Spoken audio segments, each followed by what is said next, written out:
Hello guys, எல்லாருக்கும் வணக்கம். நான் உங்கள் பாலாஜி. இந்த வீடியோ எதுக்காகன்னு பார்த்தீங்கன்னா, இன்றைக்கி கஸ்டமர் பார்த்தீங்கன்னா நம்மளுக்கு ஃபோட்டோ ஃப்ரேம் ஆர்டர் கொடுத்துருக்காங்க. அந்த ஆர்டர் பார்த்தீங்கன்னா ரெடி ஆகிடுச்சு. ஆர்டர் கொடுத்த கஸ்டமருக்கு பார்த்தீங்கன்னா ரொம்ப நன்றி. இதே மாதிரியே யாருக்குன்னா ஃபோட்டோ ஃப்ரேம் வேணும் அப்படின்னு நினச்சிங்கன்னா மறக்காமல் எனக்கு ஃபோட்டோ அனுப்பி இந்த மாதிரி ஃபோட்டோ ஃப்ரேம் ரெடி பண்ணிக்கோங்க. இதோட சைஸ் பார்த்தீங்கன்னா 16x24 16x24 அப்படின்னு சொல்லுவாங்க. கஸ்டமருக்கு பார்த்தீங்கன்னா 1300 ரூபாய்க்கு இந்த ஃபோட்டோ ஃப்ரேம் பார்த்தீங்கன்னா நம்ம பண்ணி கொடுத்துருக்கோம். இப்போ அந்த ஃபோட்டோ ஃப்ரேம் எப்படி இருக்குது அப்படின்றத வீடியோவில் பார்ப்போம். இதுதான் பார்த்தீங்கன்னா அந்த ஃபோட்டோ ஃப்ரேமு. கஸ்டமர் கொடுத்த ஆர்டரு இதுதான். கஸ்டமர் கொடுத்த ஃபோட்டோவை பார்த்தீங்கன்னா நம்ம கலர் கரெக்ஷன்லாம் பண்ணி நல்லா பிரைட்டாக வர மாதிரி போட்டிருப்போம். வீடியோ பார்த்தீங்கனாலே தெரியும். ஃப்ரேம் பார்த்தீங்கன்னா செக்குடு பிளாக் தான் போட்டிருக்கோம். பார்த்தீங்கன்னா செக்குடு பிளாக் அதை பொறுத்த வரைக்கும் எப்போவுமே எந்த ஃபோட்டோ ஃப்ரேமுக்கு போட்டாலும் ஓரளவுக்கு செட் ஆகிடும்.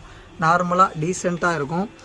பார்த்தீங்கன்னா ஃபோட்டோ ஃப்ரேம் பார்த்தீங்கன்னா நல்லா பிரைட்டாக சூப்பராக இருக்குது. வீடியோவில் பார்த்தீங்கனாலே தெரியும்.